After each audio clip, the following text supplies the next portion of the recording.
Hello everyone and welcome. I want to ask a very pointed question. If Aegis is such an amazing character, why isn't anyone solo maining them right now?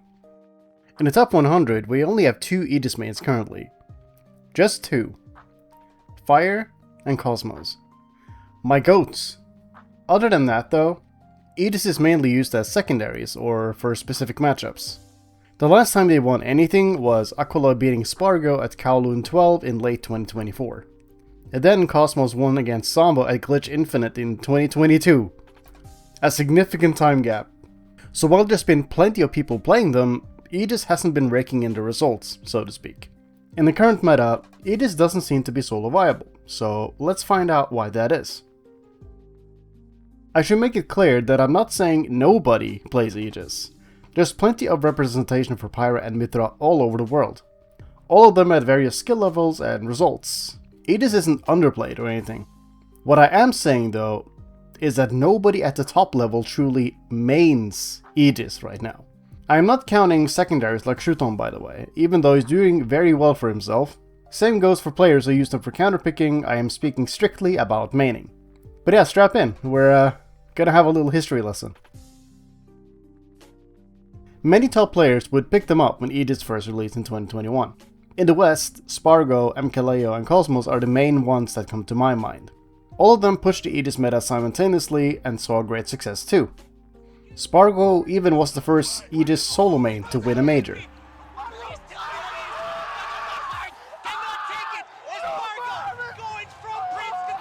After that though, it became much more difficult. People would eventually learn counterplay, and just like that, it was so much harder to seek success with Aegis in the following years. Cosmos is probably the shining example of just how inconsistent Aegis can be at top level play.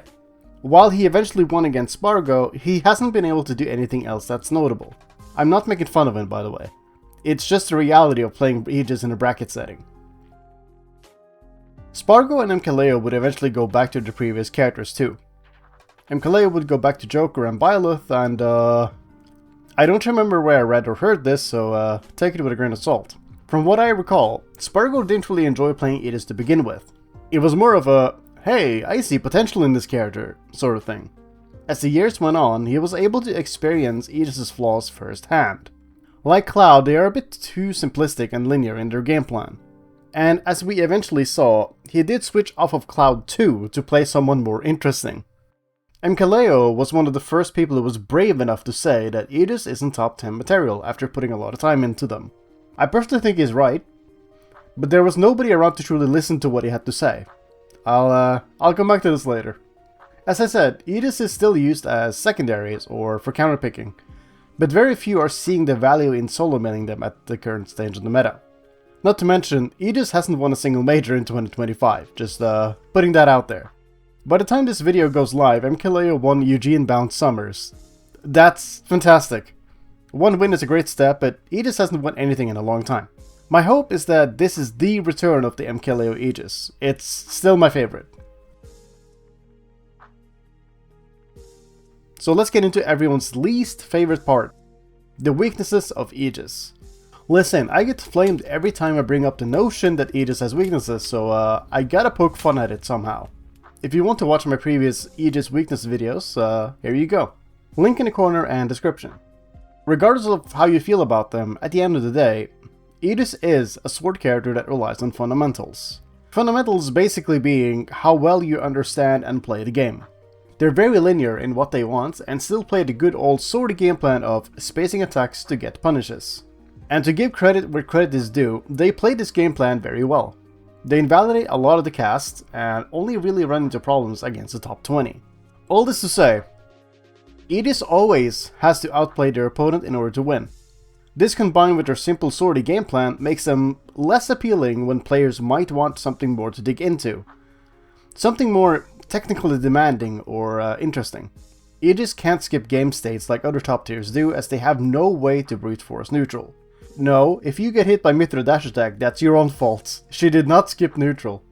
Top tiers like Steve, Snake and Min Min, for example, can force you to come to them due to mining, grenades and arms. Really strong tools that are difficult to deal with for many characters.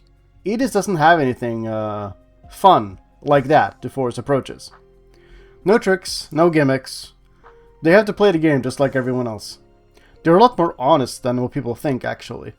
Granted, Aegis has some character-specific stuff, but it's nowhere near game-breaking. Foresight being tied to defensive options already makes it a lot less useful than you'd want. Rolls, spot dodges, and air dodges, like anything else, can be baited and punished. There's the fun caveat of Foresight being an out-of-shield option at least. It might be weird to list Aegis being a sortie that relies on fundies as bad, but you have to understand. When a lot of the other top tiers don't even play the game anymore, Aegis starts to look kinda lacking in comparison. Just as an aside, I wanted to mention that because Aegis is a fundies character, anyone with good fundamentals can do well with them without putting in time and effort. However, that also means they won't learn the fun intricacies of Aegis that you discover over time with dedication. They're playing the game more than they're playing the character, is what I'm saying. And that's the kind of thing that sets Aegis players apart from one another, and really pushes them right up further. It sounds weird, but I promise there's a difference between having a character as a secondary versus having them as a main. As for more tangible weaknesses, recovery always come to mind. I'm not going to spend a lot of time on this one as I feel like I'm beating a dead horse. But yeah, Aegis recovery is pretty bad. Not Crom level bad, but it's close. It mainly stems from Aegis not having a lot of mix-ups off stage. Using their double jump and recovering high is an option. However, if they're further off stage with no jump, they're forced to recover low, spend a directional air dodge, or use Photon Edge. And we all know how screwed you are if you have to resort to using Photon Edge. One mix-up they have is swapping, which is like an air dodge except you have half the iframes. They only get iframes when swapping. As soon as they reappear, you can hit them. And yeah, it can be used more than once, but like Foresight, it can be baited and punished. As I'm sure you understand, this becomes a huge issue when you're playing against characters that can get you off stage very easily. Sometimes it's so bad that getting a stray hit in neutral can often spell death. Due to the lack of offstage tools, when you get sent offstage as Aegis, there's a 50-50 chance you just die. Guess wrong and that's it. Players who are aware of this weakness will make their whole game plan getting you off stage. Just waiting for the opportunity to send you out there and gimp you. Rinse and repeat. This is what people mean when they say you have to play perfect as Aegis. Because if you don't, every little mistake can send you off stage and potentially to your death. This puts a lot of pressure on the player to never mess up. Understandably, a lot of players don't want to deal with that sort of pressure in bracket. Heck, even in general. It's why people don't play characters that are good on stage and bad off stage. So let's summarize the reasons why Aegis has been falling off and why nobody solo mains them. Aegis since release has been a popular character and thus everyone knows how to play against them. Meaning their weak recovery gets taken advantage of more often than not. As long as you know what you're doing, Aegis is very easy to deal with off stage. Therefore the player is pressured to never make mistakes because it's so easy for the opponent to edgeguard them. Despite being overtuned in certain aspects, Aegis is still a fundy sortie at the end of the day and still has to play a sortie neutral. They can't skip neutral like a lot of other top tiers and still have to play the game. Aegis' tools are not strong enough to brute force neutral, nor can they really force the opponent to approach them. Their game plan is easier to deny compared to, let's say, Steve, Snake, or Sonic. Aegis has to outplay their opponent to win, fair and square. In truth, they are a simple, honest character with equally simple goals. And for players like Spargo, that was too boring to work with long term, hence the switch off. A lot of people picked up Aegis because they're top tier, but there was no passion behind the choice. And without that passion, it's very difficult to keep playing them. Lastly, when other top tiers can get better results with less effort and stronger tools, why would you play Aegis? So yeah, there you have it. Why nobody mains Aegis. Don't get me wrong though, Aegis is still a super solid top tier character.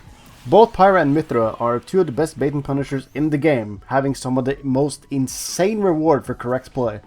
Mythra especially is able to punish their opponent from anywhere on stage due to her speed, much like Sonic does. Their neutral and advantage states can feel suffocating when Aegis isn't making any mistakes. Their highs are extremely high, but their lows can be abysmal sometimes too.